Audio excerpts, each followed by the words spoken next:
কারো ভুল হয়তো সংশোধন করা যায়, কিন্তু কারো স্বভাব পরিবর্তন করা যায় না। তাই কারো স্বভাব পরিবর্তন করতে গিয়ে নিজের আত্মসম্মান বিসর্জন না দিয়ে বরং সেখান থেকে সরে আসাটাই হলো প্রকৃত বুদ্ধিমানের কাজ। একটা কথা কি জানেন, কেউ সম্পূর্ণ আপনার মতো হবে না, আবার আপনিও কারো মতো হবেন না। দুজনের মধ্যে কিছুটা পার্থক্য থাকবেই, আর এই পার্থক্যটুকুই হলো ধৈর্য। বিসমিল্লাহির রহমানির রহিম। সবাইকে শ্রদ্ধা, সম্মান এবং ভালোবাসা জানিয়ে আমি আবার আজকের ব্লগটা শুরু করছি। আসসালামু আলাইকুম। সকাল হলেই তো নাস্তার টেনশান, আর নাস্তা হয়ে যাওয়ার পর দুপুরের রান্নার টেনশান। এটা কিন্তু শুধু আমারই না, প্রত্যেকটা মেয়েরই প্রতিটা দিন এই টেনশানটা করতেই হয়। এটা ছিল শুক্রবারের দিনের একটা ব্লগ। অফ ক্যামেরায় নাস্তাটা করে ফেলেছি, তারপর থেকে ভিডিওটা শুরু করেছি। দুপুরের রান্নার জন্য কিছুটা গোস্ত বের করে ভিজিয়ে রাখলাম। রাতে কয়েকজন মেহমান আসার কথা আছে, এজন্য গোস্তটা দুপুরেই রান্না করে রাখবো। শুক্রবারের দিন বাচ্চারা দেরি করে উঠে ওই রুমে তারা ঘুমিয়ে আছে, আর এই রুমটা ফাঁকাই আছে, এজন্য এই রুমটায় আমি গুছিয়ে নিচ্ছি। আর এই কাঁথাটা কিন্তু ধুয়ে দিয়েছিলাম আর শুকিয়েও গিয়েছে, এজন্য আজকে বিছিয়ে দিলাম। আচ্ছা, গত ভিডিওতে এক আপু না ভাইয়া, সঠিক আমার মনে পড়ছে না, জানতে চেয়েছিল যে আচ্ছা আপু, আপনি তো রাজশাহীতে নিজের বাসায় থাকতেন, তাহলে 9 বার বাসা চেঞ্জ করলেন কেন? তো রাজশাহীতে নিজের বাসায় থাকার আগেও কিন্তু আমি ঢাকাতেই থাকতাম, আর আমার সংসার জীবনটা ঢাকাতেই শুরু হয়।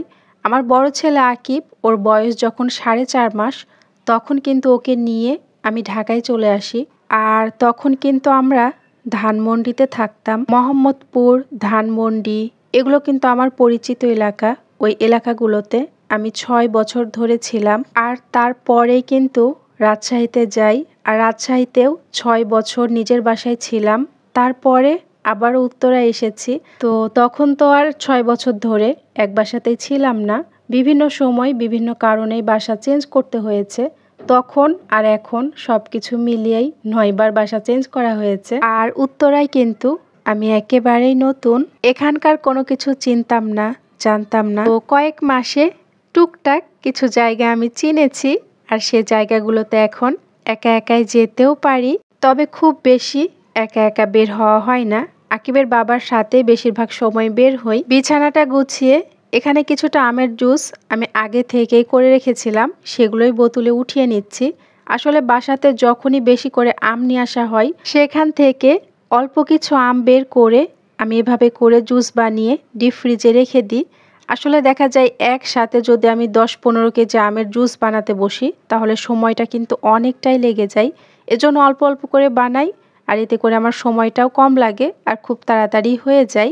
এই আমের জুসগুলো কিন্তু আমি রমজান মাসের জন্যই করে রাখি। এটা যেহেতু বাসায় বানানো, এর মধ্যে কোনো প্রকার কেমিক্যাল নাই, এর ঘ্রাণটা কিন্তু একেবারে আসল আমের মতোই থাকে। রমজান মাসে যখন খাই আমরা, যতদিন আম থাকবে এভাবে করে অল্প অল্প করে বানিয়ে আমি ডিপ ফ্রিজে রেখে দিব।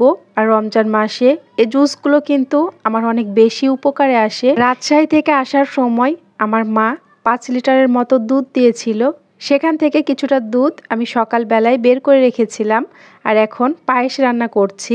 খুবই অল্প পরিমাণে এখানে আমি পোলাওয়ের চালটা দিয়েছি, আর চালটা কিন্তু প্রায় 30 থেকে 40 মিনিটের মতো আমি ভিজিয়ে রেখেছিলাম। চাল যদি আগে থেকে ভিজিয়ে রাখা হয়, তাহলে কিন্তু খুব তাড়াতাড়ি চালটা সিদ্ধ হয়ে যায়। ওইদিকে তো ইলেকট্রিক চুলাতে পায়েস রান্না হচ্ছে, আর এই পাশে এখন গ্যাসের চুলাতে আমি গোস্তটা বসিয়ে দিয়েছি, আর এখানে কিছু শাক রান্না করছি। কালকে সন্ধ্যাবেলায় ওদের বাবা শাকগুলো নিয়ে এসেছিল। পায়েস কিন্তু দাঁড়িয়ে থেকেই রান্না করতে হয়, মানে চুলার কাছ থেকে সরা যায় না, অনবরত নাড়াচাড়া করতে হয়, নাহলে তলার দিকে লেগে যায়। আমি এদিকে রান্নাও করছি, আবার ওইদিকে একটু করে পায়েস নাড়াচাড়াও করে দিয়ে আসছি। অনেক নতুন আপুরাই কিন্তু আমার ভিডিওগুলো দেখে কমেন্ট করছেন, আপু আপনার চুলাটার দাম কত, আপনার চুলাটা কোন কোম্পানির। তাদের উদ্দেশ্যে আজকে আবারও আমি চুলার দামটা বলে দিচ্ছি। আমার চুলাটা মিয়াকো কোম্পানির, আর এটার দাম নিয়েছিল 12,500 টাকা। আর রান্না করতে তো আমার বেশ ভালোই লাগে। আমি যেহেতু ইলেকট্রিক চুলা, গ্যাসের চুলা, রাইস কুকার সব কিছু মিলিয়ে রান্না বান্নাগুলো করে থাকি, এজন্য কিন্তু আমার গ্যাস সিলিন্ডারটা অনেক দিনই চলে যায়। আর এইদিকে কিন্তু আমার পায়েস রান্নাটাও হয়ে গিয়েছে, সেটাই নামিয়ে নিচ্ছি। এতবার নাড়াচাড়া করে দিয়েছি, তারপরেও কিন্তু তলার দিকে একটুখানি লেগে গিয়েছে। তারপর শাক ভাজিটাও করে ফেলেছি আর সেটা এখন বাটিতে উঠিয়ে নিচ্ছি। এগুলো কিন্তু আমাদের দুপুরের খাওয়ার জন্য রান্না করছি। আর রাত্রিবেলায় মেহমান আসলে আরও কিন্তু টুকটাক কিছু রান্না বান্না করব। আর গোস্তটা তো একটু বেশি করে রান্না করছি। অনেক দিন আগের কিছু চিংড়ি মাছ ছিল, সেটা আমি বের করে রেখেছি আজকে ভর্তা বানাবো এজন্যই আর কি। চিংড়ি মাছের এই ভর্তাটা আমাদের বাসাতে আমরা সবাই ভীষণ পছন্দ করি, এজন্য মাঝে মাঝে আমাকে করা লাগে। তো ভাবলাম যেহেতু একটুখানি চিংড়ি মাছ আছে ভর্তাটা করে ফেলি। কিন্তু এই ভর্তা বানাতে গিয়েই আমার অনেকটা দেরি হয়ে গিয়েছে। এখানে তো মাছগুলো হালকা করে ভেজে এর মধ্যে আমি পেঁয়াজ, রসুনের কোয়া, কাঁচামরিচ সবকিছু দিয়েই একসাথে ভেজে নিব। তারপর এর মধ্যে কিন্তু আমি ছোট ছোট করে আলু কেটে রেখেছি, সেগুলো দিয়ে দিব। আলুটা সিদ্ধ হয়ে যাওয়ার পর একটুখানি ভাজা ভাজা করে নামিয়ে ফেলবো। এর মধ্যে পটলের খোসা দিলেও কিন্তু খেতে ভালো লাগে। আমি বেশিরভাগ সময় শুধুমাত্র আলু আর চিংড়ি মাছ দিয়েই ভর্তাটা বানাই, কারণ এটা বাটতে খুব বেশি ঝামেলা হয় না। আর পটলের খোসা দিলে বাটতে কিন্তু একটু বেশি সময় লাগে। তো আমি যখন পটলের খোসা দিয়ে ভর্তাটা করি তখন কিন্তু আমি আকিবের আব্বুকে বলি, তোমার হাতের ভর্তার অনেক স্বাদ হয়, তুমি একটু ভর্তাগুলো বাটো তো।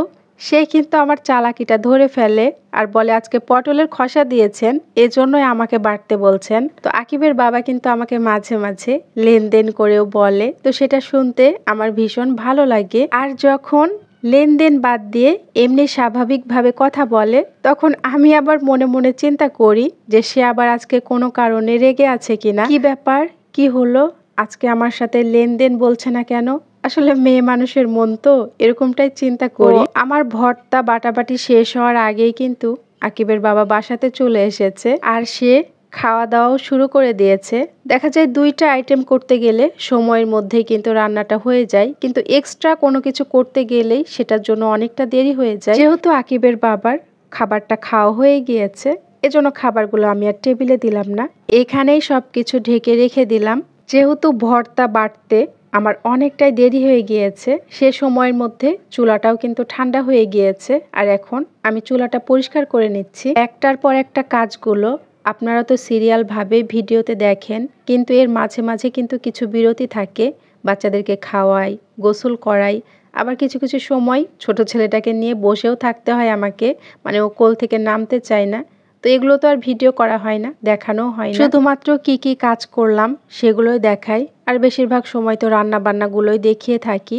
এইদিকে আমি হাঁড়ি কড়াই যা কিছু জমেছিল সব কিছু ধুয়ে এই ছোট্ট বারান্দাটাও পরিষ্কার করে মুছে নিয়েছি। একটা ভিডিওতে যে কত কত পরিশ্রম করতে হয় সেটা একমাত্র তারাই জানে যারা এই কাজটা করে। একটা সাজানো গোছানো 9 মিনিট 10 মিনিটের ভিডিও দেখে অনেকেই মনে করে হয়তোবা জীবনটা অনেক সহজ। না রে ভাই, জীবনটা অনেক কঠিন। দুপুরে গোসল করে নামাজ কালাম পড়ে তো দুপুরের খাবার খেয়ে একটুখানি রেস্ট করেছিলাম। আর এখন চলে এসেছে একেবারে রাত 8টার পরে, কারণ মেহমানরা আসবে রাত 10টার দিকে। তো আমি এখানে একটুখানি পোলাও রান্না করেছি আর একটুখানি পটল ভাজি করে নিয়েছি।